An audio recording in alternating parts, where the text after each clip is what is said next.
Oh, mais qu'est-ce qu'il se passe? Il y a du soleil partout. Qu'est-ce que c'est que ce soleil d'hiver? Je vais pas pouvoir travailler aujourd'hui. Je suis désolée les filles.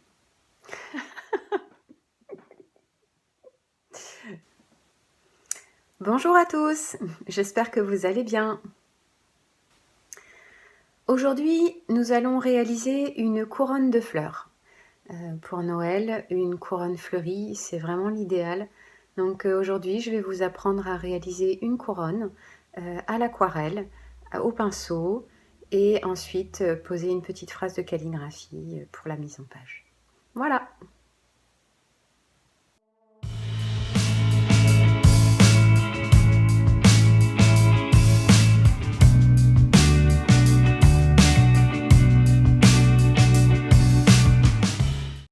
Dans un premier temps, vous allez tirer une ligne au crayon de bois et vous allez vous entraîner avec votre pinceau tenu à la verticale et en écrasant la pointe du pinceau et en relâchant la pointe du pinceau, vous allez réaliser de petits pétales en monochrome. Donc à vous de choisir la couleur.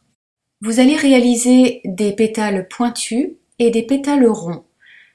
Pour faire des pétales ronds, il faut enlever le pinceau assez rapidement du papier. Dans un second temps, vous allez tracer un cercle au compas de 4 à 5 cm de diamètre environ. Ensuite, vous allez tracer délicatement la ligne, le certi, qui sera la tige de la couronne. Et pour finir, commencez à réaliser de petits pétales avec votre pinceau.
J'ai réalisé ce même exercice avec une très jolie couleur bleue qu'on appelle l'indigo, en prenant soin de construire des pétales plus gros, plus épais, plus généreux.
J'ai choisi de calligraphier un texte qui me plaît beaucoup et qui me fait vibrer. C'est le texte d'Achille Le Rouge, un ami poète que j'aime beaucoup. Et il dit: Il est un temps pour le vent, un temps pour la neige, un temps pour les nuits noires, pour les matins beiges, les crépuscules blancs et les aurores blêmes qui nous chantent l'hiver comme vibre un je t'aime.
Je recommence l'exercice au brouillon, mais cette fois-ci avec une mise en page linéaire.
Abordons maintenant la mise en page. Découpez toutes vos lignes de calligraphie en prenant soin de découper correctement en fonction du sens de votre texte. Disposez votre texte de façon harmonieuse et lisible et procédez maintenant à la composition.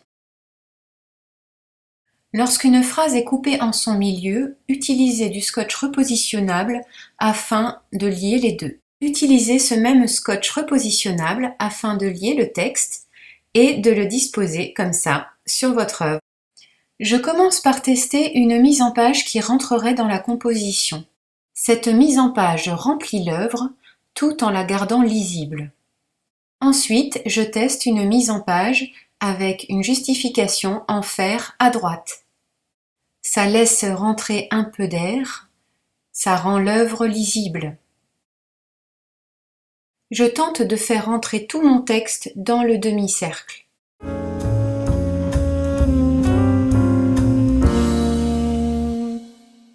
J'essaye à présent une mise en page avec une justification centrée. D'autres mises en page sont toutefois possibles.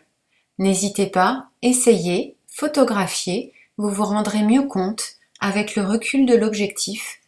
Certaines mises en page fonctionnent plus que d'autres. Faites votre choix et passez à la réalisation. C'est parti! Ma préférence ira à la justification à droite. Ce n'est pas l'exercice le plus facile, mais le rendu est vraiment très intéressant. Je calligraphie à l'aquarelle pour rester ton sur ton et utilise mon indigo pour calligraphier. Il est important de placer son modèle juste au-dessus de la ligne d'écriture afin de rester fidèle. vous vous apercevez que votre œil reproduit exactement ce qu'il voit.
Et voilà, j'espère que ce tuto vous a plu.